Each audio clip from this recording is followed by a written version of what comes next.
it's the start of the month and it's time for donations and deliveries again. Starting with a brand new battery. This is about a 600 cca, pretty standard battery. That is going with a delivery I'll show you shortly. Alright, we've got some deliveries have arrived. This box full here is from my favourite G-Car store, and they always look after me.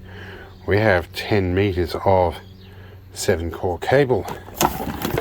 We have 10 meters of 6mm double insulated, if I can find an end of it here somewhere. That looks like it here. 6mm double insulated, good stuff, lots of copper. Alright, we have a cigarette lighter socket. I know that's a USB, that's twin port, 4.2 amp in total. A couple of lighter sockets. We have a flush mount kit with Anderson USB and lighter socket, and a little plug for the Anderson. We have a fuse box. We have something my apprentice picked out, which is going to be one of her Christmas presents. Alright, we have a Y branch Anderson, which will be handy.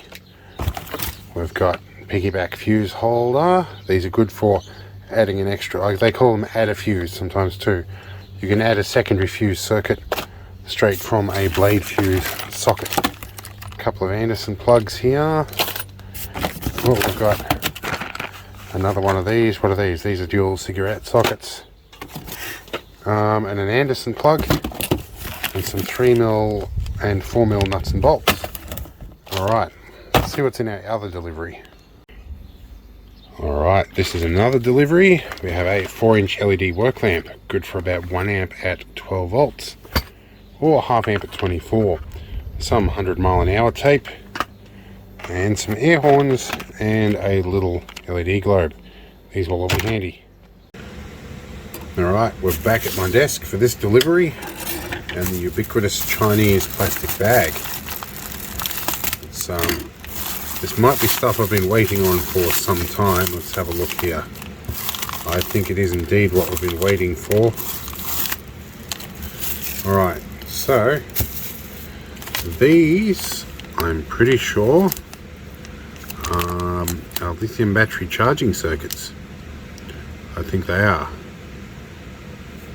Yep, ground and in, and out and battery. And a little adjustment, or they could be the amplifiers too. Power in, ground out. I'll have to go over my order list and find out exactly what I ordered. And I'm not the greatest at reading Chinese, so I will probably have to rely on, these are either an amplifier or a lithium battery charging circuit. The big capacitor tells me they're probably an amplifier, and it has a volume pot on there, so these will be amplifiers. Alright, that will be handy. That's one part of a project I'm working on. That's a project I can't film, but anyway, see how we go. Let's move on and see what else shows up. Alright, a couple more things have arrived that I forgot in the last order. We have some ring terminals, and I don't know, I call these pitchfork terminals. What are they actually called?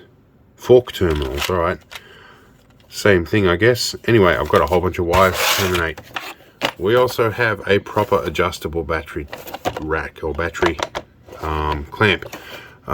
This should hopefully replace the block of wood we put in the Toyota Spacia in that the episode called The Story of Serendipity. Anyway, let's move on, see what else we get showing up today. Alright, we're in the field for this delivery. We have some terminals that showed up, and we have a bridge rectifier. The reason we want them is because we have another one of these. Now, what I didn't tell you with the first one is that was actually the second one. The first one we got was dead on arrival. I got a warranty replacement. Thanks to this vehicle over here, with its crazy wiring, I blew up the one you've seen running. So now we have a third one, and it's the last one in stock, so I'm not taking any chances. I cannot get the polarity wrong with this. And even if I pick a crazy ground, it should still supply some kind of power to it that won't damage it. Anyway, let's move on. Alright, on a recent trip we picked up a few other Land Rover bits, including a headlight switch, a new, what is this, high-low range shifter knob. We got some bearings. We got like 3 of these front end bushes, rather. We've got a 24 volt flasher can. Yep, 15 amp 24 volt flasher can. We've got a hub seal, which would have been handy on that trip. A couple of tie rod ends, another relay. This one's another 24 volt one, and body panel fasteners, I think. Yep, I think that's some of those. Alright, nifty stuff.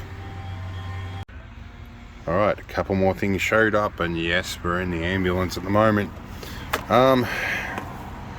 I've got a test screwdriver. That one showed up. And this guy I saw hanging around. I went looking for a 24 volt compressor, but I needed a second compressor anyway.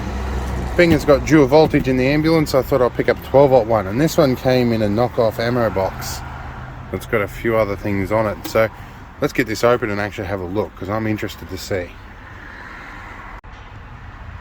Alright, the box is off, and a bit of I'm not sure that's a vinyl transfer. I think that's just paint. Anyway, it's screen printed on. Well, actually, this is a respectable looking compressor. It's all bolted in. All the cables are, wow, I've even got anti-interference ferrite core on that. This is actually, looks like some quality. Got some proper snap fittings. This actually all looks pretty nice. So what have we got? And we've got a bunch of spare bits for it. And we've got some clips. This is actually a really nice compressor. I'm kind of happy with this. It's got a decent switch on it. This is a lot bigger than the one I had. I'm kind of happy. Alright. Oh, and instructions on the inside lid. This is actually really well thought out. This is pretty much what I would have done. Alright. Let's move on and see what else shows up. Alright, another delivery has arrived in a little GoPro bag that has a texture that I have trouble grabbing with my multiple sclerosis. It has affected my sense of touch, so these like synthetic fabric things feel really weird. Anyway, we're going to open this up. Now this is a second-hand GoPro Hero 9. A little bit bigger than the old models. You can probably see me through the front screen here, which is pretty cool. I didn't realize that actually. I've only just noticed, and that's a really cool feature. These, yeah, are physically bigger than these Hero 7s that I've used. I've got a couple of them, and I used to have a Hero 5, but that went to Tinkerman Mick. Okay, and that comes and goes, all the rest. We did a bit of video on how to get to the museum to take it for a test run. Now they've gone away from the frames with these, so this is, you've got the brackets mount straight onto these little folding feet on the bottom, which is, you know, interesting, but I guess if you break it off that, you've got a bigger problem. Although it does look like there's a flange there, that bit would be replaceable. So I thought about that. This came with like a few little assorted accessories and a spanking new 32 gig SD card. Not bad for a Facebook Marketplace deal. So yeah, any case, it hasn't got voice activation set yet. I think we can probably go into settings and figure that out. Let's actually take a bit of time here for a minute. Let's go through voice mode. Yes, keep it in English. Well, the menu is pretty much the same. GoPro, turn off. GoPro, turn off. It does, but you've got to get close to it. Okay. Some of you will have seen my videos where I've told a GoPro to start recording or a GoPro to stop recording or GoPro turn on. Okay, that feature we've got to enable separately. Anyway, all round, not too bad. Oh, and there's a spare replaceable lens cover on that too. Anyhow, let's move on and see what else shows up. Okay, so summer has hit and we've had to break out the air conditioner. But we've had a big donation show up, so I've had to go wide angle here. So give me a minute.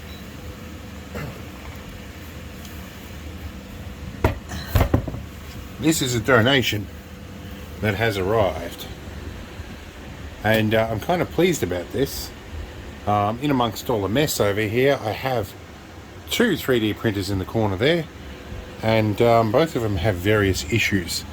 But this one is a nice one. It's been very graciously donated to me by Makermind. And so yeah, there's a few things to do on it, but it's certainly a lot more robust than the previous ones I've had. So I think with some tweaks and stuff, you might be able to get this to work very well. And yeah, the leveling the bed and stuff is apparently a bit of a challenge, but you know what, I'll figure something out. But certainly I am in need of a better 3D printer, and I've got a few things to print. My good old 3D printed wallet is suffering a little bit. It's done pretty well. It's done about 3 years, and that's probably the last time I actually printed anything. In any case, we've got some more deliveries and donations to bring in, so let's go and have a look at them. Alright, another less interesting delivery is a bunch of gas cartridges. These are going to be good because I use one of these little gas burners to melt white metal. I've got a little bit to melt. I've got some silver to melt too. I use an electric furnace for that. Now we have some other minor things. This is a bit off topic, but I'm trying out some of this backcountry cuisine. These are like freeze-dried stuff, and I'm going to see how they work as a supplement to the usual rat packs that I use with the wet rat packs. That is a mouthful. So we're going to try a couple of these and see how they go. I have some lung plugs. Now these are for 2 separate projects. I have a measuring tape for my little emergency kit because I realised the one I've got is a bit inadequate. Now I have some bung plugs which are spares for the Argo, because I do occasionally leave them out, and I can imagine a point in time in which I might forget that. These are bungs plus the actual mounting plug, or the actual thread, the collar. Any case, my military trailer, while it's waterproof, has bungs in it that I don't have plugs to fit. So I'm going to replace the whole thing and drill them out. But wait, there's more. Okay, so a couple of other things. Some memory sticks, and you probably see these nearly every month. I have like 16 cameras on my house. Not because I'm paranoid, but because I used to run that as a business, and I had a lot of leftover cameras. So the police are here fairly regularly asking for footage because of the type of street that I live in, although it is improving over time. Now, the other thing that has arrived is this. Can we pan up a little bit? This is a Lowrance Hook 2 4X bullet, or anyway, it's with Fish Easy sonar. Anyway, it's basically a depth sounder with histogram. This is their base model. It was going very, very cheap, and I think something like 130 Australian dollars. It doesn't have GPS or a lot of the other fancy stuff, but I don't care. I was looking for a simple way to determine the depth on my 8-wheel drive Argo, and this looks like it might do the job. I looked at the cost of getting an Arduino and a little ultrasonic sensor and a whole bunch of other stuff to try and determine the depth of the water, and it all stacked up to probably more money than one of these things cost. So I figured I'd go fancy, and while we're at it, we're going to unbox it, which I have partially done already. Okay, so let's see, what do we got here? We've got some decals for Lowrance. I'm a bit sort of, I don't like being a fanboy for stuff just because I've got it in there. It's kind of like people that put like the Winchester stickers on the back of their vehicle, and then they have a funny towel over the back of their back thing. You can't, it's a bit of a reasonable advertising that maybe you have firearms in the vehicle. That's a recipe for getting broken into. Though in the Argo, there's not really much to break into. Anyway, we get a manual. We get the unit, which is in this funny little cardboard arrangement. Props to them for no bubble wrap and polystyrene. It's mostly cardboard. Look at our main unit that has a serial number on it that I'm going to register before I release this video, so you guys knowing that number is not going to help you much. But yeah, it's a pretty ordinary little unit. I will peel the sticky off here. Where are we? Because that contains the serial number. We don't want to advertise too much. Oh, it's a very well adhered screen protector. There we go. We'll put that off to one side. So that's our main unit. Little bit of motif in the molding here, which is nice, and looks like a fairly robust unit. There's a socket for the sensor. The only other real main operating bit here is the sensor, which has got the power wires on it and the socket to go into that. The tricky bit is going to be how I mount this in such a fashion that I can still remove the accessories I have in the receiver. They also appear to give you a fuse and a bunch of screws, or a fuse holder and a bunch of fuse. I wonder if they actually put a fuse in it. You know what, let's open that up and find out. Where are my skizzers? Here. We'll skizzer our way across here. And wow, I am shocked at the applications in which scissors fail. Wow. Let's go to a more reliable and older technology. The knife. Because you know, that's not a knife. Anyway. It is a fuse holder with no fuse. Oh, okay. Here's our fuse with a pair of twist-on wire crimps. Oh, I hate these crimps. But I guess that would make it simple to install. The other things we get is our bracket. What do we got here? We have our bracket, which looks nice and is fairly firm. And I guess I can mount onto the dash of the Argo somewhere. And we have our sensor bracket. All these look like they come in kits, so they've just picked a bunch of numbered kits off the shelf and shoved them in a box. So I'm guessing they kind of use generic parts. I'm guessing this sensor is used on a bunch of low rinse units, and this is just their base model. So anyway, there's a few bits and bobs in here. On this bit that I rolled up when I was checking it. You know, you go and sign up for us here and stuff and register your device and software updates. Well, I might do that for the software update, but my experience with low rinse and software updates is it usually buggers up the device, but you know, I could be wrong about this. Anyway, let's see what else shows up, if anything. Alright, final delivery for the month, and you'll have to put up with air conditioning in the background because summer has hit rather rapidly, and then not hit, and then hit, and that's what happens down in the south here. Anyway, our final donation is a big bag full of random cables, some of which look interesting. We can go through a few of these, and you can see my water bottle in the side. I'll have a look at some of the most notable ones. Well, we have a 12 volt 6 amp power supply. That will be handy. There's an assortment of various 3.5mm TRS connectors. There's LED strip joiners. There's these things which are figure 8 power extenders. I'm not sure, they'll come in handy, I'm sure. Oh, score, there's a quality HDMI lead in here. That's nice. More audio. A metric proverbial ton of RCAs. What do we got? Some double-ended male USB 3 leads. These are interesting things. Oh, what have we got here? We have a HDMI to VGA adapter with audio. That's interesting. Got some micro B leads. I've got USB A to B. Well, I can definitely use that for my OBD tool.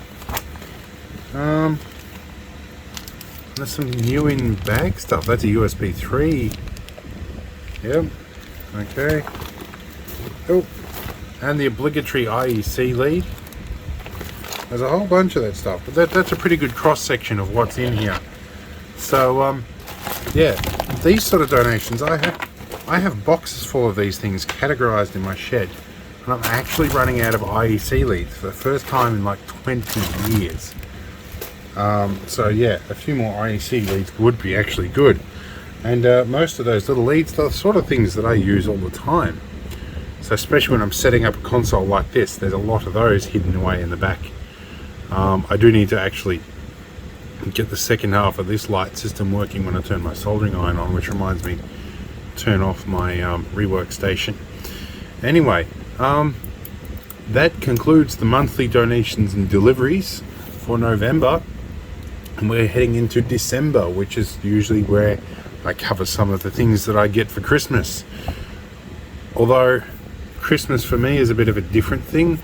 I'm actually, at the moment, this is my 8th wedding anniversary, and while it's nice to know that I have survived with my wife for 8 years and things have gone very well and still go very well, our wedding actually, as best we can tell, was the catalyst for a series of events that eventually led to my brother's suicide, and that was a Christmas without him. So Christmas has never quite been the same since.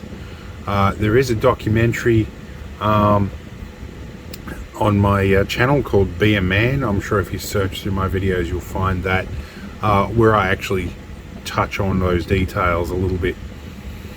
But yeah, I don't really find that much enthusiasm for Christmas anymore as a result of that. And yeah, the family's kind of fallen apart a little bit as a result of that. So yeah, I don't expect to get too much in way of Christmas presents, but you know, I'm pretty okay with that. I'm just happy that people are happy and healthy. And due to COVID, and because my wife is American, we were getting our American and Canadian friends together and doing Thanksgiving, and most of those people have either died or COVID has meant that they can't show up. So we're not even doing Thanksgiving this year either, or we didn't do. So it's a bit of a quiet time and things have taken the toll on that, but we will soldier on and continue on. So I'll see you in the next one, and hopefully it's a bit more exciting at the end of it instead of the downer that's on the end of this. Anyway, see you in the next one. Give us a thumbs up if you like it, and hopefully my finger will be healed by the time you see in the next one. See you later.